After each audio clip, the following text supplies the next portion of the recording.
Now, back to our amino acids, and I hope you forgive the digression. We're still in our nonpolar amino acids, and these are the subset of nonpolar amino acids known as the aromatic amino acids. Probably you can understand why they're referred to as aromatic. These are all conjugated pi electron systems. So stop, remember, conjugated pi electron systems and aromaticity. If you don't remember it, crack that organic textbook open. On the left we have phenylalanine, abbreviated as Phe or F, and you can see that it's simply a phenyl ring or a benzene ring attached to that beta methylene. Tryptophan, on the other hand, is referred to as an indole ring. Tryptophan would be trip or W. It's a very large in terms of its volume amino acid side chain, but it does have that nitrogen there, and so it's in some cases it might be seen to be a little bit less polar than say less nonpolar than phenylalanine. And then on the right we see tyrosine, which is simply phenylalanine with a para-hydroxy group added on. And we'll see next semester in the biosynthesis of the amino acids that we synthesize tyrosine by a simple modification of phenylalanine. Now, let me point out, and you may already be aware of this for aromatic molecules, that conjugated pi system can give rise to some interesting spectroscopic features. What is a spectroscopic feature? Well, in this slide, a spectroscopic feature is simply the absorbance of the chromophore. So we call them chromophores because they absorb radiation at some wavelength. In the case of the aromatic amino acids, the wavelength at which they absorb are all in the ultraviolet. You probably remember that the longer our conjugated pi system, the redder that absorbance. Think of beta carotene, right? I can't recall how many pi bonds are involved in beta carotene, 8 or 10. Very long pi system, very bright, visible absorbance. The other thing to remember here about the the aromatic amino acid side chains, so they have ultraviolet absorbances. Tryptophan has a much more intense ultraviolet absorbance. You can see that it's several-fold more intense than tyrosine. Tyrosine and phenylalanine both have more or less comparable weak absorbances. This is worth pointing out why. Tryptophan absorbance is a standard metric for monitoring protein concentration and the presence of a particular protein during a purification, for example. So I'm not sure if I give you an example of this, but let's just think about purifying a protein. We don't want to run mass spec at every step in our purification, and so we know that our protein happens to have a tryptophan residue, and so that we can use ultraviolet absorbance to monitor for the presence of that protein. Let's summarize. So now we've gone through all 20 amino acids.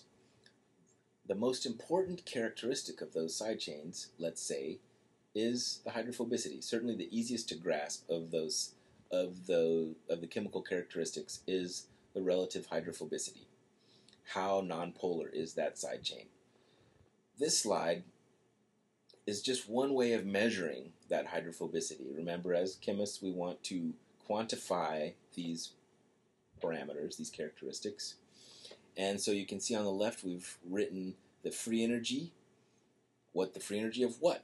Of transfer from water to octanol. So let's think about how these data were collected. Each amino acid is dissolved in water. It's more or less soluble in water. Then we present that aqueous solution with an octanol phase. You probably know that octanol is immiscible with water, does not mix. So you have this interface.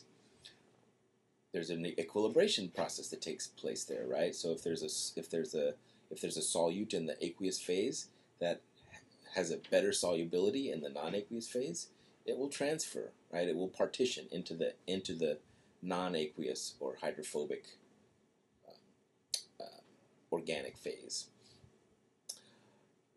Remember what delta G is related to. Simplest case, equilibrium constant.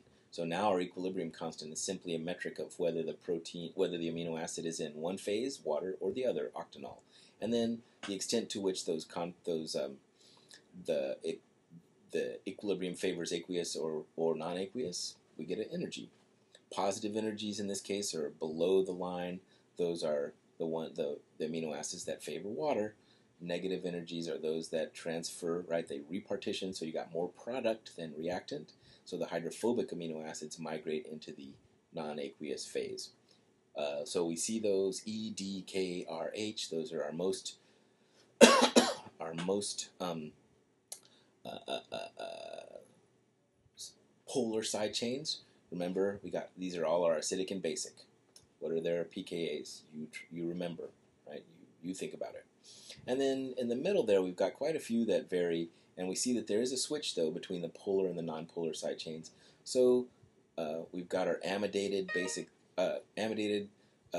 acidic side chains Q and N. We've got histidine, threonine, serine. Remember, they have a hydroxyl group in their side chain. And then we see a switch. Valine, methionine, isoleucine, leucine, those are hydrophobic and therefore transfer to octanol, prefer octanol. And then, of course, Y, F, and W. In this particular scale, tryptophan is the most hydrophobic of all the amino acids, but this is just one particular scale. There are other ways to compute the hydrophobicity. It doesn't matter for our purposes what method you use. You still see basically the same phenomenon. So we can quantify hydrophobicity, and it should reflect your intuition. Right? If we just glance at aspartic acid, we would say that is a polar side chain. It's got a charged functional group. It's going to love to be in water. Whereas tryptophan, large aromatic side chain, is going to prefer to be in octanol. So what use is that? Knowing that hydrophobicity. Well, we'll see how it plays a role in protein structure, and I've probably alluded to it in class a couple of times, but there are actual real utility to thinking about hydrophobicity, and we can use a scale, right? You can also think of this as a scale, right? Think of those energies of transfer as a scale. You can use such scales to compute something called a hydropathy plot. So, before describing the graphics that I'm showing you here, let's just say that should you wish to gaze at some of the chemical characteristics of proteins or a particular protein, you can go to something called the ExPOSI Toolkit. There's a website. ExPOSI stands for Expert Protein Analysis System. It is a large storage house of free software applications that perform various kinds of analyses. In this case, the PROT scale will allow you to compute a hydropathy plot. So what's a hydropathy plot? Well, let's look on the right here. We see all 20 amino acids. We see a different rank in terms of polarity to non-polarity.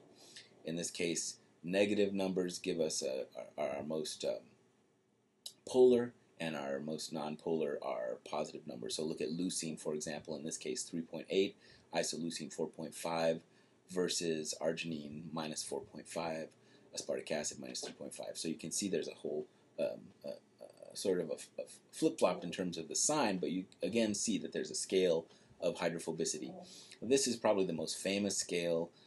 Kite and Doolittle published this paper in Journal of Molecular Biology a long time ago. Just pointing that out because it lets me say that this paper has about 13,000 citations. That's a couple order of magnitudes more citations than my best paper. But it's a simple observation. And what they did was devise this scale. We don't need to go into exactly what the details of their scale were. Suffice it to say that they used a variety, I think they would say an amalgam, of methods for characterizing hydrophobicity. And they applied that scale to any particular sequence. And their trick was to use a sliding window, so they more or less average the hydrophobicity of amino acids depending on a window size. In the cases that I'm showing you here, the window size was 16, so they'll take the first 16 amino acids, 1 through 16, and average their hydrophobicity, and then they'll go from 2 to 17 and average their hydrophobicity. So that window size 16 is one that I chose because it's particularly useful for identifying transmembrane alpha helices. There again is a word that I'm introducing before showing you what these structures look like. So store that away in your mind. But what kind of trends do we see here? Why would we want to use a hydropathy scale like this? Why would we want to generate a hydropathy plot? So on the top, we're looking at the a hydropathy plot for human rhodopsin. If you don't know, you will know by the end of this set of lectures that rhodopsin is a transmembrane protein. This is a molecule that's involved in signal transduction. What does it mean to be a transmembrane protein? Well, we've talked about the chemical nature of the interior of a lipid membrane. What is it? It's hydrophobic. So for a protein to be able to pass to transit or that membrane, create a transmembrane structure, you have to have a very highly nonpolar sequence of amino acids. Conversely, as the protein chain exits the membrane, on either side of that lipid bilayer, we have to have polar side chains, right? So what we see here in this periodicity in the upper plot is simply showing us that rhodopsin is a transmembrane protein. So we can easily gaze at these sequence characteristics and make a solid prediction about the behavior of this protein. Very obviously a set of transmembrane helices because of this periodicity and hydrophobicity. We see 1, 2, 3, 4, 5, at least 6 helices, probably 7 transmembrane alpha helices. And then, of course, there are some regions of polar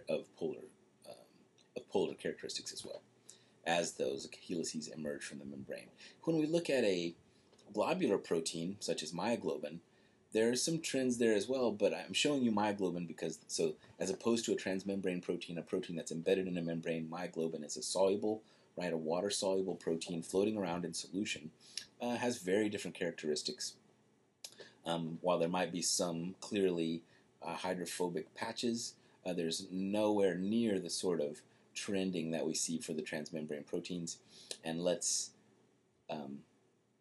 me also tell you that myoglobin is also a protein of at least 7 different alpha helices. So just in terms of the secondary structural types, helices, these proteins are similar. Very dissimilar, though, in terms of the distribution of hydrophobic amino acids to achieve very different structural goals.